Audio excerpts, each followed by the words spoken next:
मैंने समझा ना कि प्रयास किया कि भूख हड़ताल आप समाप्त करें और अपन दूसरे तरीके की सरकार से लड़ेंगे। हम पहले ही दिन से नरेश जो आंदोलन करा उसके साथ है।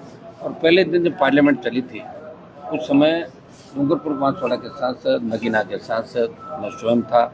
हमने बेल में जाकर विरोध भी किया, पार्लियामेंट को स्थगित कराया, धरना भी दिया बाहर। और हम चाह रहे थे कि उन बच्चों को जिनकी कोई गलती नहीं थी, वो मासूम थे, 6 बच्चे ट्राइबल के, एक ओबीसी का बच्चा था, इनको 1-1 करोड़ रुपए मुआवजा।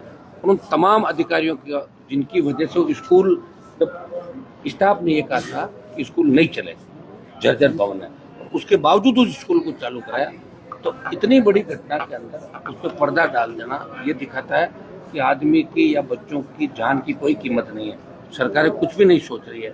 और कांग्रेस पार्टी के नेता भी वहाँ कहाँ गए, खाली बातें कर रहे हैं। आज नरेश का जो आंदोलन है, अगर कोई व्यक्ति व्यक्तिगत नाते रिश्ते के हिसाब से कांग्रेसी नेता को आके मिल गया होगा, बाकी कांग्रेस पार्टी का कोई व्यक्तिगत बयान या बड़ा नेता इस मामले के अंदर नहीं। क्या कांग्रेस को नहीं दिख रहा है यहाँ पर? और विपक्षी भूमिका निभा रहा राजस्थान में। और आप भी जानते हैं, बच्चे बच्चे थे, बच्चे सबके होते हैं, और हम जहाँ चाहें वहाँ पैसे दे देते, जाके मुख्यमंत्री प्रधानमंत्री घोषणा कर देते हैं जब उनको हर मामले में याद दिलाना चाहता है। ये तो उनको खुद को सोचना चाहिए कि आप 13 लाख रुपए या 7 लाख दे रहे हो, फिर कह रहे हो 13 लाख दे दी, एक बकरी दे दी। तो एक बकरी से उससे ये क्या मैसेज देना चाहते हैं? मेरी मांग है भजनलाल सरकार से कि परिजनों को 1-1 करोड़ रुपए, एक जितने भी इस घटना के अंदर दोषी है कुछ इसलिए जांच करा के उनके खिलाफ आपराधिक कृत्य, गैर इरादतन हत्या का, जिनकी वजह से इतने बच्चों की जान गई, इतने इंजर्ड हुए, उन सबको उस सलाखों के पीछे डालना चाहिए ताकि दोबारा घटनाओं की पुनरावृत्ति हो। झालावाड़ स्कूल घटना के बाद ऐसी कई जगह घटनाएं राजस्थान में हुई,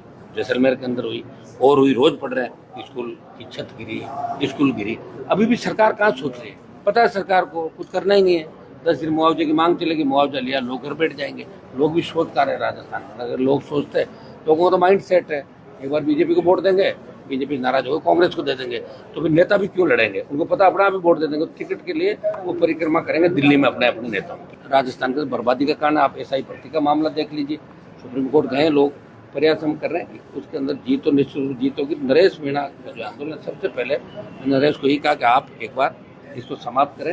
राष्ट्रीय लोकतांत्रिक पार्टी और राजस्थान का जवान इस आंदोलन में उन बच्चों को न्याय दिलाने के आप लोगों की साथ खड़ा। पहले दिन से हमें समर्थन की घोषणा कर दी। आवश्यकता पड़ी तो इस आंदोलन को और बड़े रूप में राजस्थान के अंदर करेंगे और हम मिलकर करेंगे, इसमें कोई दो राय नहीं। पहले भी मैं इनके साथ, क्योंकि मेरे कमेटी का टूर था, मैं बाहर चला गया। आज एक रेलवे की मीटिंग थी और जैसे ही रात का मुझे पता लगा, रात को लेट हो गया, तो मैं मिलने पहुंच गया। और पूरी टीम हमारी इस आंदोलन में, नरेश मीणा और जो ये आंदोलन करें इनके साथ हैं। और सरकार ने जो कमिटमेंट इनसे दूसरे भी किए, तो सरकार ने बहुत तंग परेशान किया। झालावाड़ के अंदर भी ये शांतिपूर्ण प्रदर्शन करे थे, ले जाकर कितने दिन जेल के अंदर डाल दिया। ये तो लोकतंत्र की हत्या राजस्थान के अंदर हुई। देश के अंदर अघोषित इमरजेंसी है। इंदिरा गांधी ने तो एक बार इमरजेंसी लगाई थी, यहाँ तो रोज इमरजेंसी इस देश के अंदर लग रही है। ये इमरजेंसी के हालात राजस्थान के अंदर बन रहे हैं। भजनलाल और इनका पूरा परिवार, इनके तथाकथित साले जमीनों के धंधे करने में लगे हुए हैं। कहाँ जमीन मिले उस पर कब्जा करो, रातों रात हटाओ, पता नहीं कब लोट जो पर्ची हमारी वापस चली जा रही है। सही है कि भजनलाल जी को ज़्यादा दिन बीजेपी के लोग या नहीं रखेंगे, इनको रख दिया तो पंचायत चुनाव में छोपड़ा साहब हो ही जाएगा। और आने वाले टाइम में राजस्थान की जो भैरों सिंह जी के समय 21 या 22-23 सीट आई थी, उससे ही कम सीट 10 या 12 पे भारतीय जनता पार्टी सिमट जाएगी। ये दिल्ली वाले परेशान है कि इसको गलत बना दिया, अब हटाए कैसे? बना दिया तो हटाए तो बनाए किसको?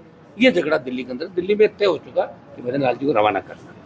सर आपने मेडिकल कॉलेज के प्रिंसिपल से भी बात करिए, यहाँ के सुप्रिटेंडेंट से भी बात करिए।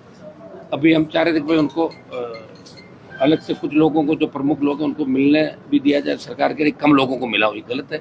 लेकिन मैं दूसरे लोगों से भी अपील करूंगा कि हर कोई व्यक्ति अस्पताल के अंदर नहीं आए। अस्पताल के अंदर दूसरे पेशेंट जो हमारे, वो भी अपने भाई, उनकी तबीयत का भी ध्यान रखना। तो ये उनको कहते हैं, प्रमुख लोग अगर मिलना चाहते हैं कोई आए, और विशेष रूप से कोई मीडिया का व्यक्ति भी अगर बात करना चाहे तो उनको इसके लिए छूट दी जाए। ये मैंने सारी बात समझाई। नरेश की तबीयत जल्दी ठीक होगी और नरेश की तबीयत और ज़्यादा ठीक इसलिए हो जाएगी, मैं यहाँ आके खड़ा हो गया उसके साथ। वैसे मैं खड़ा था लेकिन मैं दूर था, तो इसको ऐसा लगता था कि भाई साहब अभी तक आए नहीं।